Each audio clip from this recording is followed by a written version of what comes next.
नमस्कार दोस्तों, में माता रानी नवदुर्गा आपसे हाथ जोड़कर निवेदन है कि आपकी इस वीडियो को जो भी लाइक और चैनल को सब्सक्राइब करें, उसके जीवन में कभी दुख दर्द मत आने देना। दोस्तों, नवरात्रि का महापर्व बहुत ही शुभ और मंगलकारी माना जाता है। नवरात्रि के पूरे 9 दिन गंगा जल की हर एक बूंद की तरह पवित्र माने जाते हैं। ये शुभ समय भक्तों के जीवन में खुशियों की सौगात लेकर आता है। दोस्तों, आपको बता दें, 2024 में इस साल चैत्र नवरात्रि के प्रथम दिन मंगलवार होने से माता दुर्गा की सवारी इस बार घोड़ा है। माता दुर्गा जी का घोड़े पर सवार होकर आना शुभ संकेत नहीं माना जाता। धार्मिक मान्यताओं के अनुसार जब भी माता दुर्गा जी घोड़े पर सवार होकर आती हैं तो सामाजिक और राजनीतिक स्तर पर बड़े बदलाव देखने को मिल सकते हैं। घोड़े को तीव्रता, युद्ध आदि का प्रतीक माना जाता है, इसलिए जब भी माता की सवारी घोड़ा होता है तो राजनीतिक गलियारों में हलचल देखने को मिलती है। देश और दुनिया में जंग के आसार बन सकते हैं और कोई बड़ा राजनीतिक परिवर्तन भी देखने को मिल सकता है। दोस्तों, इस बार नवरात्रि पूरे 9 दिनों तक मनाई जाएगी ना, एक भी दिन कम न ज्यादा, पूरे 9 दिनों तक मनाई जाएगी। मां शेरावाली की विशेष रूप से पूजा आराधना की जाएगी। चैत्र नवरात्रि का महापर्व इस बार 2024 में 9 अप्रैल दिन मंगलवार से शुरू होकर 17 अप्रैल बुधवार के दिन समाप्त होंगे। ऐसे में चैत्र नवरात्रि पर माता रानी मां दुर्गा जी की कृपा पाने के लिए कलश स्थापना का शुभ मुहूर्त है। 9 अप्रैल को सुबह 6:12 से 10:10 के बीच कलश स्थापना का शुभ मुहूर्त रहेगा। मुहूर्त में की गई पूजा बहुत ही शुभ मानी जाती है। इससे समस्त देवी देवताओं की कृपा प्राप्त होती है और पूजा पाठ का फल कई लाख गुना प्राप्त होता है। ऐसे में जो व्यक्ति नवरात्र आने से पहले घर से यह चीजें हटा देता है तो उसके घर में मां वैष्णव जी का होगा आगमन, माता लक्ष्मी जी का होगा वास, माता शेरों वाली आपकी झोली खुशियों से भर देंगी। इसीलिए नवरात्रि आने से पहले घर से यह चीजें फौरन हटा दें। दोस्तों, आज हम कुछ ऐसे ही गलतियों के बारे में जानेंगे जो अगर आपके घर में भी होती है तो माता लक्ष्मी कभी नहीं करती। ऐसे घर में प्रवेश, फिर चाहे आप कितनी ही पूजा पाठ कर लो, माता लक्ष्मी ऐसे घर में कभी नहीं आती। ऐसे घर से देवी देव भी हमेशा रहते हैं नाराज। दोस्तों, पूरी जानकारी को देखने के लिए इस वीडियो को अंत तक जरूर देखें। सच्ची श्रद्धा से कमेंट बॉक्स में लिखें, माता रानी आपका हमारे घर पर इस नवरात्रि में स्वागत है। माता रानी के लिए एक लाइक और एक सब्सक्राइब तो बनता है। दोस्तों, सबसे पहले नवरात्रि के पहले ही मंदिर की अच्छी तरह से साफ सफाई कर लें। मंदिर के अंदर अगर पुरानी मालाएं हैं, टूटी फूटी मूर्तियां हैं, उसके साथ ही खाली माचिस के डिब्बे रखे हुए हैं तो उन्हें बाहर फेंक तथा टूटी मूर्ति को किसी नदी में प्रवाह कर दें। घर में छोटे बच्चों को नवरात्रि का व्रत नहीं रखना चाहिए, इससे उनकी जान को खतरा हो सकता है, क्योंकि इस व्रत में शरीर को अधिक शक्ति की जरूरत होती है। माता शेरावाली की तस्वीर अगर कांच के फ्रेम की है और वह कांच हल्की सी अगर टूटी हुई हो तो ऐसे कांच को बदलवा लें या ऐसी तस्वीर को जल में विसर्जित कर दें। टूटी मूर्ति की पूजा करने से, टूटी तस्वीर की पूजा करने से आपकी श्रद्धा, भक्ति, व्रत आदि सब टूट जाता है, आपका व्रत खंडित हो जाता है। दोस्तों, नवरात्रि के 9 दिन बहुत ही पवित्र होते हैं। नवरात्रि के 9 दिनों में आचार्य विचार और घर को साफ सुथरा और पवित्र रखना अति आवश्यक है।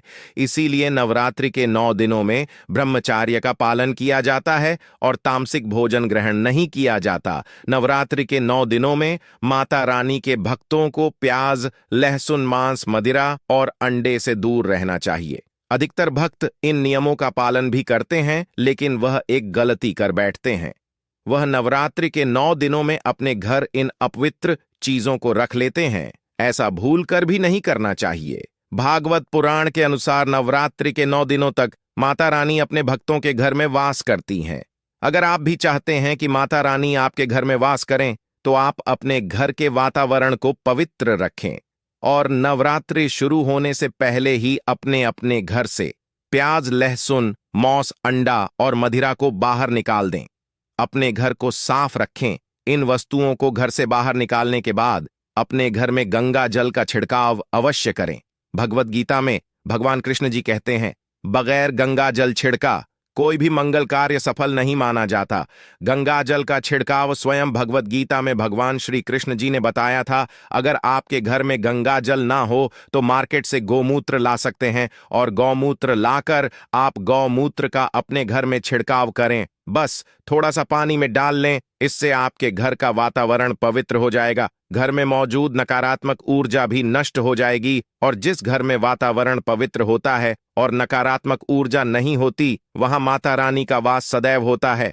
नवरात्रि के पहले आप अपने पूरे घर की अच्छी तरह से साफ सफाई कर लें। घर में जो भी फालतू सामान है, फटे पुराने कपड़े, उन्हें बाहर निकाल दें। घर में बेकार पड़ा सामान नकारात्मक ऊर्जा लाता है, इसीलिए गंदगी बिल्कुल भी ना करें। धूप दीप जलाकर वातावरण को स्वच्छ रखें। दोस्तों, माता के आगमन के लिए घर का दरवाजा जरूर सजाना चाहिए। इससे माता आकर्षित होती हैं और घर के द्वार में प्रवेश करती है। मां के आगमन के लिए द्वार को फूलों से सजाना चाहिए। दोस्तों, कई लोग ऐसे हैं जो माता रानी की चौकी कागज बिछाकर बनाते हैं, जो कि बिल्कुल गलत माना गया है।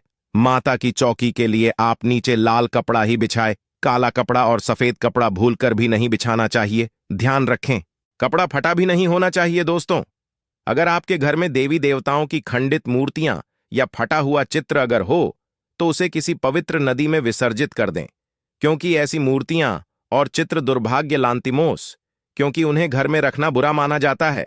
दोस्तों, वहीं अधिकतर लोग अपनी छत पर या अपने घर के मुख्य दरवाजे के आसपास कबाड़ इकट्ठा कर देते हैं। ऐसा करना अशुभ माना जाता है। अगर आपने भी अपने घर में घर के मुख्य दरवाजे पर या छत पर या फिर खासकर घर के उत्तर दिशा में कबाड़ इकट्ठा कर दिया है, तो नवरात्रि शुरू होने से पहले उस कबाड़ को घर से अवश्य ही निकाल दें। दोस्तों, यदि आपके घर कोई भी बंद घड़ी है, तो नवरात्रि शुरू होने से पहले उसे अपने घर से हटा दें और नई घड़ी ले आए या उसे सही करवा लें। घड़ी को प्रगति का प्रतीक माना जाता है। बंद घड़ी समय से पीछे चलने वाली हमारी प्रगति में बाधा डालती है। इसीलिए नवरात्रि शुरू होने से पहले ही आप बंद घड़ी को घर से बाहर निकाल दें। दोस्तों, अगर आपके घर के मंदिर में किसी भी तरह का कोई फालतू सामान रखा है, जैसे कि साड़े गले फूल, अगरबत्ती, धूप बत्ती के डिब्बे या माचिस आदि के डिब्बे, या कोई भी खाली पैकेट मंदिर में ना रखें, या फिर कोई फटी पुरानी धार्मिक पुस्तक या भगवान के कोई पुराने कपड़े जो फट गए हैं या मुकुट माला जो खराब हो गई है, तो उन्हें आप जितना जल्दी हो सके अपने मंदिर से हटा दें। नवरात्रि से पहले आप अपने मंदिर की और मंदिर के आसपास की साफ सफाई अवश्य ही करें। तभी माता रानी की चौकी स्थापित करें। इसके साथ ही आप अपने धन रखने के स्थान की सफाई भी अवश्य करें, क्योंकि नवरात्रि के दौरान माता लक्ष्मी भी गृह प्रवेश करती है। धन रखने के स्थान पर किसी भी तरह का कोई भी फालतू सामान, टूटा हुआ सामान ना रखें। धन रखने के स्थान को मंदिर की तरह ही साफ रखें। नवरात्रि के दौरान माता रानी की पूजा में कौहों को शामिल करें। माता रानी के साथ साथ रोजाना कौड़ी का भी पूजन करें। इसके बाद आप कौड़ी को धन रखने के स्थान पर रख दें। ऐसा करने से बरकत हमेशा होती है। अगर आपके पास पुराने जूते चप्पल इकट्ठे हो गए हैं, तो नवरात्रि से पहले उन्हें घर से बाहर निकाल दें। पुराने जूते चप्पल की अशुभ के कारण ही घर में नकारात्मक ऊर्जा आती है और घर में अशांति और कलह का माहौल रहता है। नवरात्रि आने से पहले घर से जाला निकालना न भूले। अगर जिस घर में जाला होता है, उस घर में माता रानी कभी वास नहीं करती। साथ ही साथ टूटे फूटे बर्तन अगर घर में पड़े हैं या टूटा हुआ आईना भी अगर घर में हो, तो उसे भी निकाल दें। घर में टूटे फूटे ईंट पत्थर भी नहीं रखना चाहिए, इससे माता लक्ष्मी नाराज हो जाती है। अब हम जानते हैं नवरात्रों के दौरान क्या नहीं खाना चाहिए और क्या नहीं पीना चाहिए, और कौन सा फल खाने से व्रत संपूर्ण और सफल हो जाता है। दोस्तों, नवरात्रि के दिन सेब जरूर खाना चाहिए। शास्त्रों में बताया जाता है कि भगवान के भोग में सेब आदि जरूर अर्पित किया जाता है। अगर आपका व्रत है तो आपको सेब जरूर खा चाहिए। केला, पपीता, तरबूज और मीठे अंगूर जरूर खाना चाहिए। इन फलों से व्रतधारी को शक्ति मिलती है और व्रत संपूर्ण हो जाता है। शास्त्रों में बताया जाता है कि नवरात्रों के दिनों में सीताफल जरूर खाना चाहिए। सीताफल खाने से 10 ऐसी बीमारियां हैं जो खत्म हो जाती हैं। माना जाता है कि नवरात्रों के दिनों में सीताफल का घर में प्रवेश होना बड़ा ही शुभ माना गया है। सीताफल खाने से नवरात्रि का व्रत सफल हो जाता है, क्योंकि इसमें माता सीता का आशीर्वाद मिला हुआ होता है। नवरात्रि के दौरान इसे जो भी खाता है उसे दुखों का सामना नहीं करना पड़ता। सीताफल आपको जरूर खाना चाहिए दोस्तों। नवरात्रों में व्रतधारी को डब्बा बंद लस्सी, डब्बा बंद जूस नहीं पीना चाहिए। उसमें कई केमिकल मिले होते हैं जिसके कारण आपका व्रत टूट सकता है। जब भी आप फलों का जूस पिए तो याद रखें, उसमें नमक ना डालें, नहीं तो व्रत टूट जाएगा। साथ ही साथ जूस में बर्फ भी नहीं डालना चाहिए। फलों का सादा जूस पीने से व्रत सफल होता है। दोस्तों, नवरात्रि के दौरान सिंघाड़े का आटा या कुत्तराम में कीड़े वगैरह पड़ जाते हैं, जिसके कारण आपका व्रत टूट सकता है, क्योंकि यह छोटे छोटे कीड़े हमें दिखाई नहीं देते और आपके मुंह तक पहुंच जाते हैं। ऐसा आटा खाना मतलब कीड़े मकोड़े का मांस खाने के बराबर माना गया है। दोस्तों, नवरात्रि के दौरान आप शाम के समय खाने में दही ले सकते हैं, आलू वगैरह खा सकते हैं, साबूनदाने की टिकिया बनाकर खा सकते हैं, साबूनदाने की और आलू के पापड़ भी खा सकते हैं। कई सब्जियां तो ऐसी हैं जो नवरात्रि के दौरान भोजन में शामिल कर सकते हैं। इससे आपको एनर्जी मिलेगी और व्रत सफल हो जाएगा। नवरात्रि के दौरान आप दूध पी सकते हैं जो आपको ताकत देगा। चाय वगैरह भी पी सकते हैं, लेकिन याद, उसमें नमक ना डाले। एक बात का ध्यान रहे, व्रतधारी को पेट भर खाना यानी गले तक भोजन नहीं करना चाहिए, नहीं तो व्रत रखना का कोई भी फायदा नहीं होगा। थोड़ा थोड़ा खा सकते हैं दोस्तों। नवरात्रि के 9 दिन आदिशक्तिमान दुर्गा को समर्पित होते हैं। नवरात्रि के 9 दिन माता रानी के 9 अलग अलग स्वरूपों का पूजन किया जाता है। नवरात्रि के 9 दिनों में माता रानी को अलग अलग स्वरूप के हिसाब से अलग अलग पुष्प, अलग अलग भोग अर्पित किया जाते हैं। लेकिन क्या आप जानते हैं, कुछ ऐसी वस्तुएं जिन्हें नवरात्रि के दौरान भूलकर भी माता रानी को अर्पित नहीं करना चाहिए।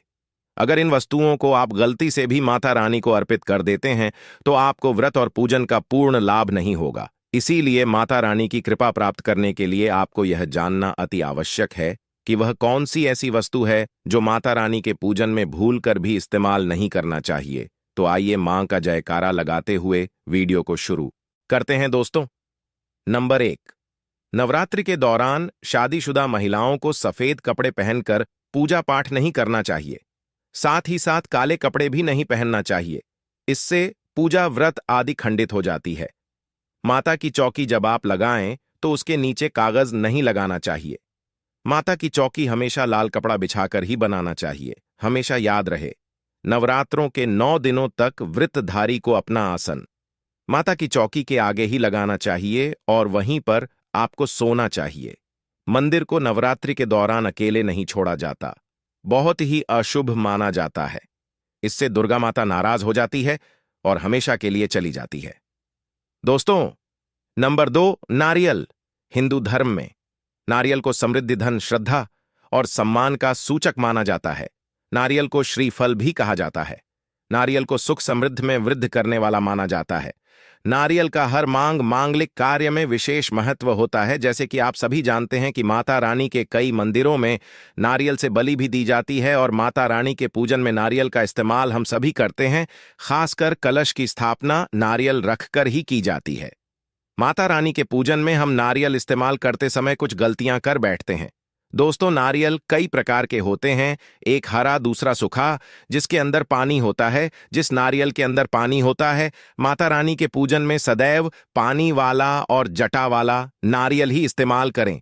नारियल का पूर्ण होना चाहिए, नारियल चटका हुआ या टूटा हुआ नहीं होना चाहिए, क्योंकि साबुत नारियल ही पूर्ण और पवित्रता का प्रतीक होता है।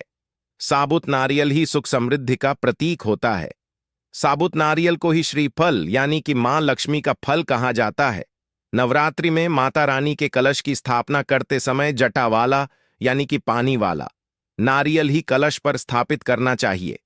साथ ही यह ध्यान रखना चाहिए कि नारियल को सदैव कलश के ऊपर लिटाकर रखना चाहिए। घट स्थापना करते समय कभी भी नारियल को खड़ा करके नहीं रखा जाता।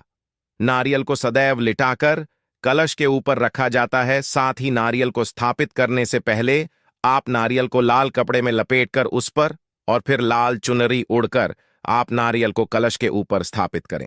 शास्त्रों के अनुसार कलश के ऊपर जब सही तरीके से नारियल रखा जाता है और सही प्रकार का नारियल रखा जाता है, तभी व्रत और पूजन का पूर्ण फल प्राप्त होता है। यह भी ध्यान रहे कि महिलाएं माता रानी को नारियल अर्पित तो कर सकती हैं, लेकिन कभी भी माता रानी के सामने नारियल को भूलकर भी ना तोड़े, क्योंकि नारियल बीज रूप होता है और स्त्रियां बीज रूप से ही शिशु को जन्म देती हैं। इसीलिए कभी भी महिलाओं को नारियल नहीं तोड़ना चाहिए दोस्तों। Number 3, lung lung.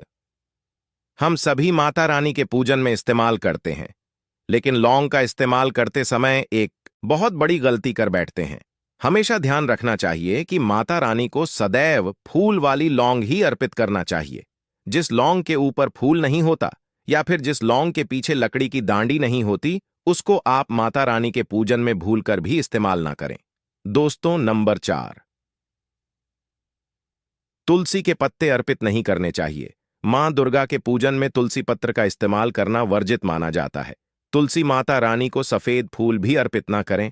Mata Rani को सदैव लाल रंग के फूल अर्पित करने चाहिए। लाल रंग के फूल माता रानी को अति प्रिय हैं, खासकर माता को गुड़हल और कमल के फूल अति प्रिय हैं। शास्त्रों में बताया जाता है कि घर में माता रानी की 2 या 3 मूर्तियां, ये फोटो नहीं होनी चाहिए। इस बात का भी आप ध्यान रखें कि माता रानी की पूजन में कोई भी खंडित चीज इस्तेमाल ना करें। खंडित चीज जैसे कि चटका हुआ या टूटा हुआ दीपक या फिर चटका हुआ कोई बर्तन। साथ ही यह भी ध्यान रहे कि लोहे के और प्लास्टिक के बर्तन आप माता रानी के पूजन में इस्तेमाल ना करें, क्योंकि प्लास्टिक के बर्तन हड्डियों के पाउडर से मिलकर बनते हैं। ऐसा ना करें। ऐसे बर्तनों को माता रानी के पूजन से सदैव दूर रखें। माता रानी को जो पुष्प अर्पित कर रहे हैं, उन्हें सूखे नहीं, सूंघे हुए फूल या गिरे हुए फूल या फिर मुरझाए हुए फूल माता को अर्पित ना करें। माता रानी के सच्चे भक्त इस वीडियो को लिखे करके एक सब्सक्राइब अवश्य कर दे। जय माता दी।